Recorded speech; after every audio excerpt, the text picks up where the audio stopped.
Nalbari drugs নিচাজাতীয় সামগ্ৰী বৰ্জনৰ সজাগতামূলক বিশেষ কৰ্মশালা স্বেচ্ছাকৈ অনুষ্ঠান জনকল্যাণ ট্ৰাষ্টৰ তত্বাৱধানত অনুষ্ঠিত হয় এই বিশেষ অনুষ্ঠান নলবাৰী জিলা পুথিভঁৰাল প্ৰাংগণত এক গাম্ভীৰ্যপূৰ্ণ অনুষ্ঠানৰ সাক্ষী সকলো সোমবাৰে নলবাৰী জিলা পুথিভঁৰাল প্ৰাংগণত অনুষ্ঠিত হয় ড্ৰাগছ নিচাজাতীয় সামগ্ৰী বৰ্জনৰ বিৰুদ্ধে সজাগতামূলক বিশেষ কৰ্মশালা উল্লেখযোগ্য যে ড্ৰাগছ নিচাজাতীয় সামগ্ৰীয়ে কেনেকৈ শিশু যুৱক যুৱতী অথবা নৱপ্ৰজন্মক গ্ৰাস কৰি ধ্বংসৰ মুখলৈ ঠেলি দিছে ইয়াৰ পৰা পৰিত্ৰাণ পাবলৈ কেনেকৈ অভিভাৱকসকল সজাগ হ'ব লাগিব কেনেকৈ সকলো লগ হৈ এই মাৰাত্মক ব্যাধিৰ পৰা ৰক্ষা পাব ইত্যাদি বিষয়ক এক সুন্দৰ গাম্ভীৰ্যপূৰ্ণ অনুষ্ঠান অনুষ্ঠিত হয় ইতিমধ্যে এই মাৰাত্মক ব্যাধিৰ পৰা দেশৰ নৱপ্ৰজন্মক ৰক্ষা কৰাৰ বাবে প্ৰধানমন্ত্ৰী নৰেন্দ্ৰ মোদীয়ে প্ৰচেষ্টা চলোৱা পৰিলক্ষিত হৈছে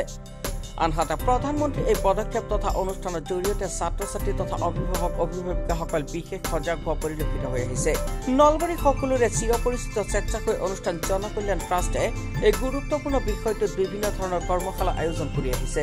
সোমবাৰে নলবাৰী জিলা পুথিভঁৰাল প্ৰাংগণত ৰাষ্ট্ৰীয় শিশু সুৰক্ষা অধিকাৰ আয়োগৰ উদ্যোগত অসম ৰাজ্যিক শিশু সুৰক্ষা অধিকাৰ আয়োগৰ সহযোগত জনকল্যাণ ট্ৰাষ্টে উক্ত সজাগতামূলক কৰ্মশালাৰ আয়োজন কৰি পুলকিত কৰে নলবাৰীৰ প্ৰতিগৰাকী সচেতন ৰাইজক ইপিনে ছাত্ৰ ছাত্ৰী তথা অভিভাৱকসকলৰ উপস্থিতিত এক গাম্ভীৰ্যপূৰ্ণ অনুষ্ঠানৰ সাক্ষী হৈ আমন্ত্ৰিত আটাইকেইজন অতিথি ইফালে আমন্ত্ৰিত শিশু সুৰক্ষা অধিকাৰ আয়োগৰ বিষয়ববীয়া আৰক্ষী বিষয়াৰ লগতে ড্ৰাগছ নিচাজাতীয় সামগ্ৰীৰ চৰকাৰী বিভাগীয় বিষয়ববীয়াসকলে ৰাইজক সজাগ কৰাৰ উদ্দেশ্যে গুৰুত্বপূৰ্ণ মন্তব্য আগবঢ়ায় কৰ্মশালা এখন আয়োজন কৰা গৈছিলে নলবাৰীত ডিষ্ট্ৰিক্ট লাইব্ৰেৰীত NCPC আৰু SCPCৰ দ্বাৰাই লগতে জনকল্যাণ ট্ৰাষ্টটো আছিলে আমাৰ লগত জড়িত হৈ পেলাই আজি সমাজৰ যুৱক যুৱতীসকলে যি অবৈধ ড্ৰাগ সেৱন কৰে সেইবাবে আমাৰ নতুন প্ৰজন্মখিনিয়ে এটা শৈক্ষিক অৰ্থনৈতিক আৰু সামাজিক সাংস্কৃতিক ধ্বংসৰ পথৰ ফালে লৈ গৈ আছে আৰু সেইবাবে আমি এনেকুৱা ধৰণৰ অৱেৰনেছ ৱৰ্কশ্বপ আয়োজন কৰিছোঁ আজি যোনটো অত্যন্ত গুৰুত্বপূৰ্ণ হয় আৰু আমি এতিয়া সকলোৱে মিলি চেষ্টা কৰিব লাগে যে আমাৰ যোনটো new generation the future generation of a নেশ্যনক আমি বচাব লাগিব to make India a truly drug free nation নশা মুক্ত ভাৰত নহয় আমি বহুত চেষ্টা কৰি আছোঁ আৰু এই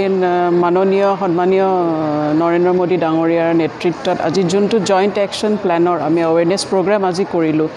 সেইটোৰ দ্বাৰা এতিয়া যিখিনি অলৰেডি আমি কৰি আছিলোঁ এতিয়া এইটোৰ ষ্টেপৰ থ্ৰুদি আৰু বহুতখিনি মানে ভাল কাম হ'ব আমি